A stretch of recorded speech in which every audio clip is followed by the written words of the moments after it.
Order. I will call Jim Dixon to move the motion, and I will then call the Minister to respond. There will be no opportunity for the member in charge to wind up, as is the convention for 30-minute debates. Order, order. Jim Dixon to move the motion. Thank you very much, Chair, and it's a pleasure to serve under your chairship today. And I beg to move that the House has considered the potential merits of the Lower Thames Crossing. I'd like to start by thanking colleagues from neighbouring constituencies in Kent and Essex and the wider Thames estuary who are present here today. I'd also like to thank representatives from businesses across our region for joining us today, and there are a really impressive number of people from Kent and Essex, from the private sector, from government-sponsored boards and a variety of other organisations who are here to show their support. They have come together today in support of the Lower Thames Crossing and the economic and skills potential that seeing it built would create for Kent, Essex and the UK economy. I do understand that the planning decision on the Lower Thames Crossing is, as our Right Honourable friend, the Secretary of State for Transport, has made clear to me in the House, a quasi-judicial one, and that the Minister, therefore, may not be at liberty to comment further than the written ministerial statement of the 7th of October. However, I am not here to talk about the planning process. We're here to talk about the merits of the Lower Thames Crossing proposal, whose delivery is not only vital to my constituents, but will add £40 billion to our economy and be vital in delivering our government's core missions. Before I come on to the merits, it is worth reflecting on the impact of having only one single crossing, a single point of failure, over the Thames east of London, effectively creating the largest bottleneck in the UK. In Dartford, it is nearly a given that every resident's life will be, in one way or another, disrupted because of traffic gridlock caused by tailback from the Dartford crossing. The crossing operates continuously at overcapacity, struggling daily with 50,000 vehicles on top of the capacity for which it was designed, so disruption is an everyday issue. But when it goes wrong, however, as it did earlier last week, it goes disastrously wrong. Last Monday, a major technical fault at the tunnel left Dartford at a complete standstill for nearly 30 hours, while repairs were done to one of the two tunnels. Trips that should have taken 10 minutes took 4 or 5 hours. This has real impact on my constituents' lives. It impacts residents getting to work, stifling local trades and businesses. Brian, a constituent of mine who I've been in contact with following Monday's chaos, is a self-employed plumber from Swanscombe. The traffic meant he could not get to his customers, losing out on a full day of work. It impacts children across my constituency who are regularly late to school or lose out on extracurricular activity by being stuck in traffic.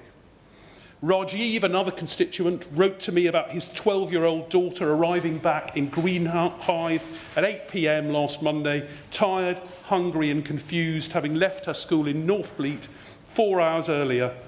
For those unaware of the geography, that is 4 miles. A school bus service for SEND children was cancelled, which meant those younger people lost out on a full day of learning. It impacts the health and well-being of residents, with people missing out on GP and hospital appointments, or residents living in worry that traffic could cause, as it has done before, delay in getting to A&E on time should an accident happen. And another constituent of mine with a pre-existing heart condition was a lorry driver who has made the decision to take a lower-paid job driving vans on one side of the river, as he was worried that if he got stuck in traffic and needed an ambulance, it wouldn't get to him on time. With stories like these, it is no wonder the Lower Thames Crossing has such strong support in my community, with over 70% of those consulted backing the new route. It has huge support from business, with 73 organisations nationwide, including the Port of Dover, British Chamber of Commerce and some of our biggest UK retailers, saying the crossing must go ahead. There's clear support from the crossing, as the need for it is so clear to residents, businesses, and has been for a long time. Yes, I'm happy to give way to my honourable friend. Thank you. I thank the honourable member for giving way, and I'd like to congratulate him on securing this important debate. I will keep my intervention very, very brief, but suffice to say that the constituents in my constituency of Thurrock perhaps do not support the Lower Thames Crossing quite so wholeheartedly as he has said, and would he agree that the problems that he has set out are perhaps only mitigated by the Lower Thames Crossing for at most 5 to 10 years, and then we will be back in the current situation where we are at the moment? Can I thank my honourable friend for that interesting intervention? What I would say to her is that all the calculations indicate that on day one of the Lower Thames Crossing opening, there is a 20% traffic reduction for those vehicles using Dartford Crossing, and after 15 years that reduction stays at around 14%. It should also help to cut some traffic on the A13 in her constituency, and also on the M25 from junction 30. So I think there are advantages to her constituents, as well as a clear advantage to mine and to the UK economy. Yes, I'm happy to give way. Congratulations on securing this debate. It's really across Kent and Essex, something that a lot of people are very interested and invested in. So to make my point, just to use the number that you gave, so 14% in roughly 10 years' time, when the current traffic volume is around 200,000, that's 30,000. We're already 50,000 over capacity. So what we're saying is we're going to be spending £10 billion to then be 20,000 vehicles per day over max capacity anyway. So I appreciate it's a very important point that you're making today, and something does need to be done. But would you agree with me that perhaps this is not ambitious enough, given the tremendous impact it's going to have on the way of life in Essex, and given the very limited impact it's going to have at actually solving its problem? Can I thank the honourable gentleman for that intervention? He seems to be saying that this big Lower Thames Crossing project, which would take 20% of traffic out of the Dartford Crossing and retain 14% of that reduction after 15 years, just to get the figures right, he seems to be saying it should be bigger and wider. That's certainly a point of view. I'm happy with the proposals as they stand, rather than making them bigger and wider and therefore potentially creating additional disruption and environmental impact. I think all of those things are under control with this project. I wouldn't like us to go back to the drawing board and start this process again. It could take another 15 years. It also, I need to tell people, it also demonstrates that this is a long-term project. The last Labour government identified the need for a Lower Thames Crossing 15 years ago, and it's been a project in conception since and broadly sat on for the last 14 years.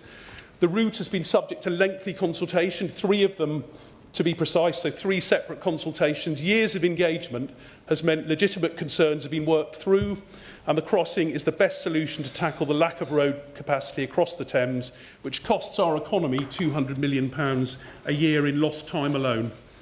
As a government of growth, as we are on this side of the chamber, we just now need to get on with the job and get it delivered. Why? Adding 40 billion to the UK economy, this is precisely the kind of long-term project the Chancellor of the Exchequer is talking about, and there are arguments in every area of this government's missions, its 5 missions for change, and I'll briefly list how this project contributes to all 5 of those missions. The Lower Thames Crossing will be critical in kick-starting economic growth in the south-east of the UK. Once built, it will double capacity over the Thames east of London, creating another direct connection between Channel ports, the Midlands and the North. This will mean another route for goods to flow to and from Europe, while right now, unlike nearly every other European nation, we only have one route for goods to flow to and from Europe by road. It would also reduce the number of vehicles using the Dartford Crossing, as I said to the honourable gentleman, by around 20%. With 13 million fewer vehicles using the crossing each year, vastly improving journey times and reliability. The new crossing would also improve resilience across the major road network, providing new junctions with the A2 and the M25 and other roads. There's also an opportunity to kickstart further progress in the government-backed Thames Estuary growth area, creating 1.3 million new jobs and £190 billion worth of growth by 2050. I will indeed. government in the 1980s that took the area of Docklands and transformed it into Canary Wharf. And there have been similar attempts over the years to do that with the Thames Estuary, because there'd be such an enormous economic potential that would be transformative for his constituents, for mine, for the entire region. And it's a dearth of ambition if we do not have the same level of effort and ingenuity going into this project, because it really would be transformative. This is not just about the daily problems for our constituents, it is about that economic transformation that would have a lasting impact for our country. Jim Dixon. Can I thank the honourable member for her intervention? She's completely right. This has the potential to really kickstart that growth in the Thames Estuary that has started but needs extra investment in order to succeed. And on top of the particular areas of investment she lists, the Thames Freeport, which could generate a 2.5 billion additional growth and attract 4.5 billion in public and private investment, needs to be thought about in this context too. My honourable member give way. I'm happy to do so. Thank you very much. Congratulations on securing this important debate. In terms of the national merits of the Lower Thames Crossing, I would like to focus on the merits to Gravesham in particular. Would he also be, in 1 in 5, have no qualifications in Gravesham, and 2 in 5 in Gravesham live in relative poverty? Would he be equally outraged, as I am, that the announcements of a skills hub for the south part of Kent is to be in Maidstone and not actually in Gravesham, addressing some of those issues that this could come? Jim Dixon. Thank you very much to my honourable friend for pointing that out. The skills element of this is absolutely critical. The skills hub will be in Maidstone, but it's available for everyone across the region. The FE sector has come together as a consortium to make sure that 16 plus residents across the region benefit from this. And I have spoken to at least one major construction business today who have been looking to start a skills hub in her constituency, and would be very happy to do so on announcement of this programme beginning. So I think there are lots of opportunities both in Maidstone and in her constituency for new jobs and new skills opportunity for her residents, and I think that is an extremely important point. The crossing has already been through the planning process and a delivery team is ready. This means that the project is shovel ready and could be into construction shortly after decisions on planning and funding are made, and we could be reaping the benefits very soon after a May decision in 2025. Would the honourable member give way? I'm happy to do so. Lauren Edwards. Do you agree with me that the LTC has the potential to boost skills and economic growth not only in Dartford but across Kent, in particular Medway, one of the area that I represent? I have in recent years had many helpful conversations with the Lower Thames Crossing team about ensuring that opportunities for skilled jobs in construction, in green industries, in steel can be accessed by my constituents in Rochester and Strood. And there are 192 businesses in Medway that have already registered on the Lower Thames Crossing supply chain, and therefore this opportunity is huge for potential for a boost for local skills and also economic growth in the region.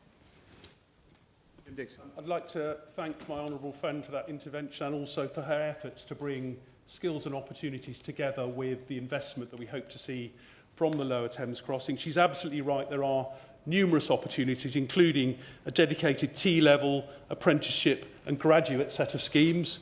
We are also, through the Lower Thames Crossing team, developing the first green workforce in the estuary and helping the estuary in North Kent to become a high skills economy, in contrast to some parts at the moment which don't have those skills and opportunities. And speaking of a green skilled workforce, the Lower Thames Crossing will play a vital role in Britain becoming an energy superpower, a clean energy superpower. The Lower Thames Crossing is leading the way in cutting carbon out of infrastructure, with its contractors already committed to reducing carbon by 50% with measures like low carbon concrete and steel and eliminating diesel entirely from the construction fleet. The crossing will replace up to 20 million litres of diesel with clean hydrogen power and ensure that its heavy machinery is powered this way, and the scale of hydrogen purchase will kickstart development of a hydrogen ecosystem in the Thames estuary.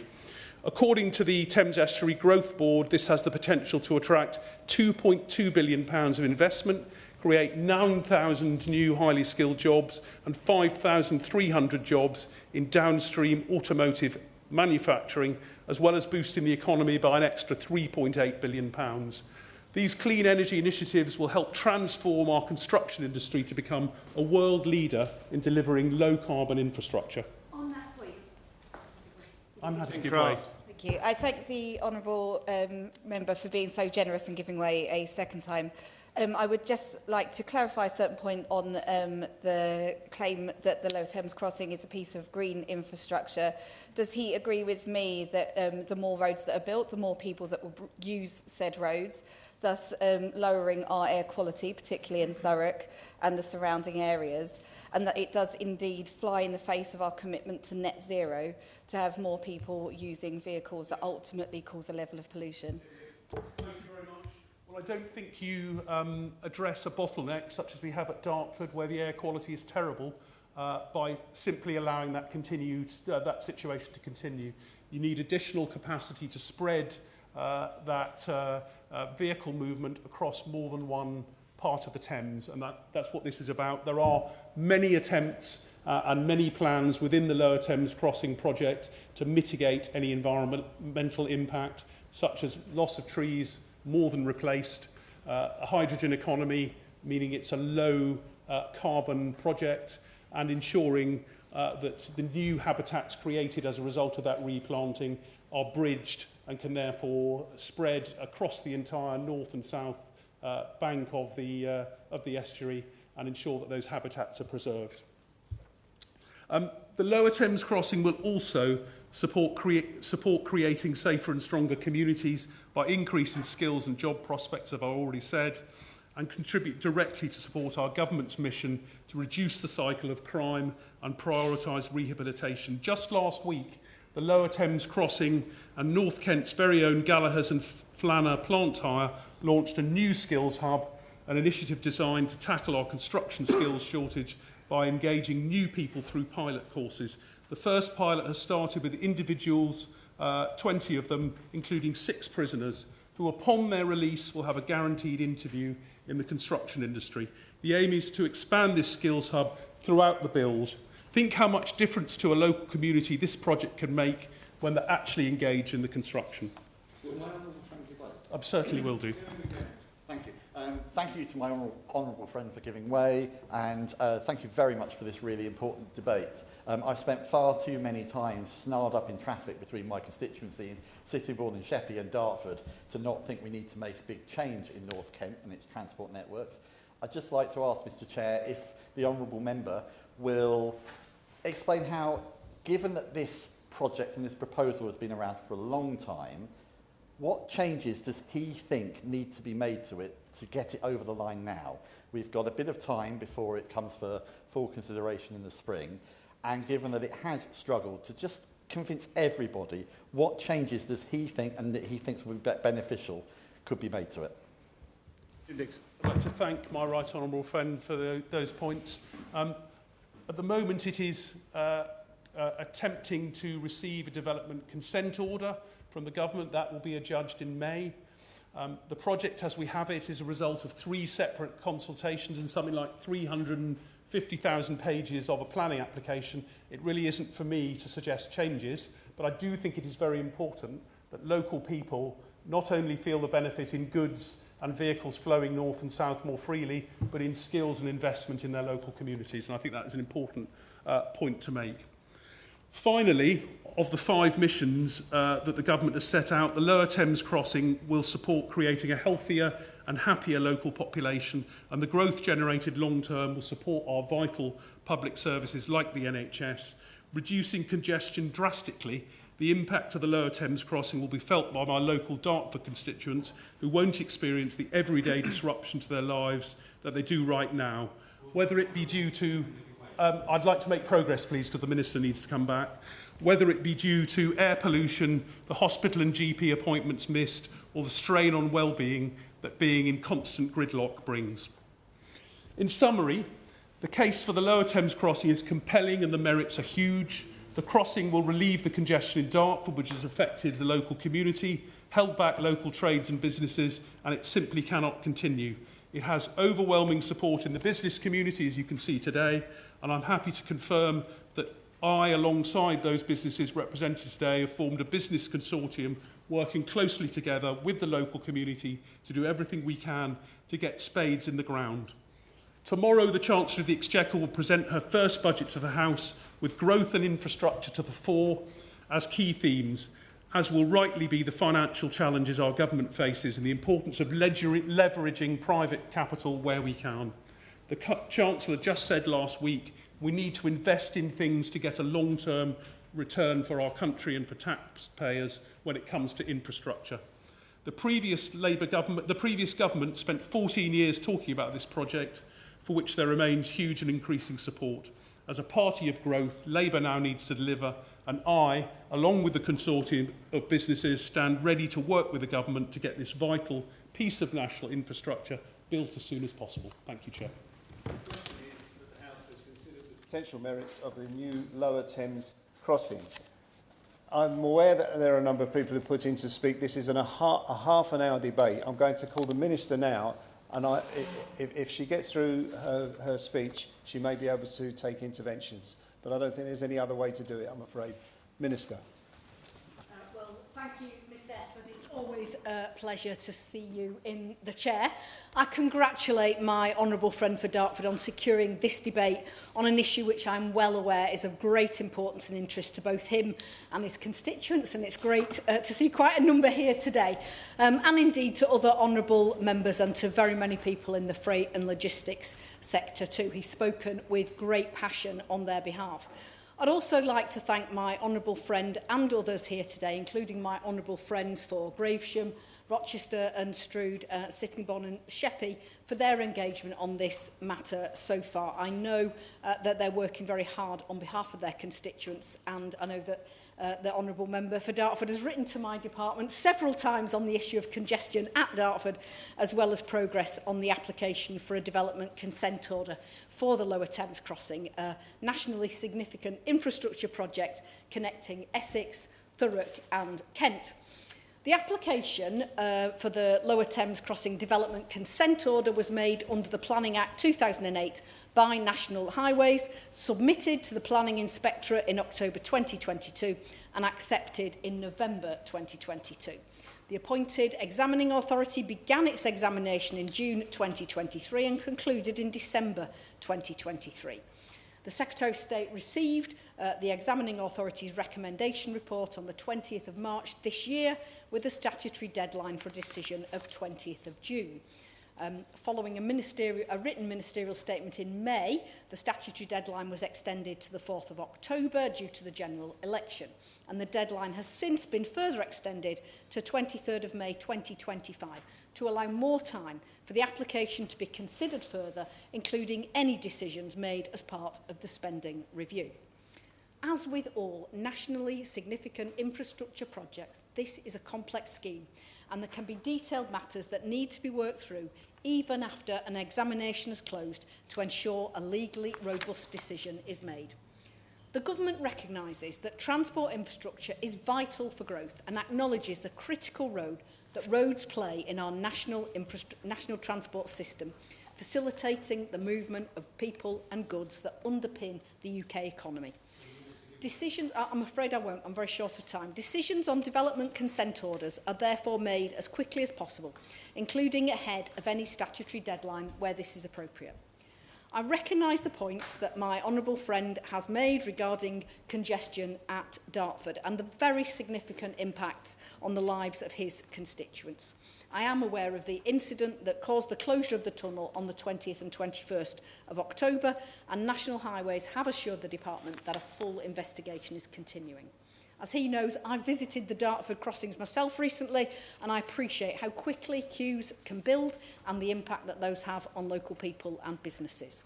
National Highways are clear that the purpose of the Lower Thames Crossing is to relieve demand on the existing Dartford crossings, improve connectivity between our ports and the rest of the UK, and to provide development opportunities across the Thames estuary in Essex, Thurrock and Kent. However, it's also important to acknowledge that large schemes such as this have the potential to impact on a significant number of people as well as the environment. There will always be a wide variety of views, and I note the contributions by honourable members for Thurrock, for South Basildon and East Thurrock. But please be assured that the final decision on this application will be based on a full consideration of the evidence presented by all parties. Whilst I'm not involved in the decision on the development consent order for this scheme, as my honourable friend has acknowledged, given the decision on this application is currently under consideration in the department, I cannot take part in any discussion on the pros and cons of this proposal, however tempting that may be. This is to ensure the process is correctly followed and remains fair to all parties. I do, however, note that much focus has been given recently to the cost of delivering large-scale infrastructure projects. The planning system plays a vital role in ensuring the right scheme is delivered. The government is absolutely committed to reforming the planning system to support the transformation of transport infrastructure to work for the whole country. Streamlining the delivery process, reforming compulsory purchase compensation rules, improving local decision-making and increasing capacity in the system through the Planning and Infrastructure Bill will all help accelerate the delivery of the critical transport infrastructure this country needs. Now, I recognise the importance of the issues raised today and the request that the honourable member made to discuss funding, and I hope, and I will certainly speak to my Treasury colleagues, and I hope that I can help to facilitate the meeting that I know he would want. Finally, unless there are... Will the Honourable Minister give way? I will indeed give way. Oh, thank you. I appreciate that very much, Minister. Gravesham is going to suffer from poor air quality, a lack of housing through workers coming into the area, increased congestion and loss of ancient woodland. And yet the lack of investment in an area for training and skills affected most by this crossing. Does the Minister agree with me that Gravesham residents deserve to be fully supported and effects mitigated? Well, I thank my honourable friend for her contribution, and it's very important that the views of her constituents are considered alongside the views of all of the people in any decision about a scheme of this sort. Very briefly. I'd just like to say I do recognise the points being made, and I don't want to just force against them for the sake of it. What I am conscious of, that with nearly 15 years of planning, 5 years of construction, and then with the numbers using your own, another 5 years until we have at best a 14% reduction, which would still put us over capacity. Is that not a quarter of a century of wasted opportunity? Because of the scale and cost of this, would you agree with me that we have to get this right? Well, I can certainly agree that we have to get this right, and that is the purpose of the process, which I know is a frustratingly long one. Will the Honourable Member give way? I will give way. Thank you. Would the Minister agree with me that we need to also look at, for businesses in my constituency of Bexley and Crayford, the current position that when there is such congestion, they end up travelling 28 miles to the Blackwall and then back again, rather than the 6 miles, and a 10-minute journey ends up taking them an hour, and we do therefore need to look at options for river crossings through both South London and Kent as we move forward. For his intervention, and he's very effectively put the views of his constituents on the record. Finally, I hope that my honourable friend, the member for Dartford, is reassured that my department fully appreciates the importance of this proposal to his constituency and that it is being thoroughly considered. I thank him for securing an opportunity to discuss the issues today, and I thank all those honourable members who've participated in today's debate. Thank you. The question is that this House has considered the potential merits of a new Lower Thames Crossing. As many as are of that opinion say aye. Aye. The contrary, no. I think the ayes have it. The ayes have it. Order. If people could leave as swiftly as possible so we can start the next debate on time. Thank you very much. I'm sorry for those of you who didn't get to speak, but it was only a half-hour debate. It is extraordinary to have so many people wanting to speak in a half-hour debate.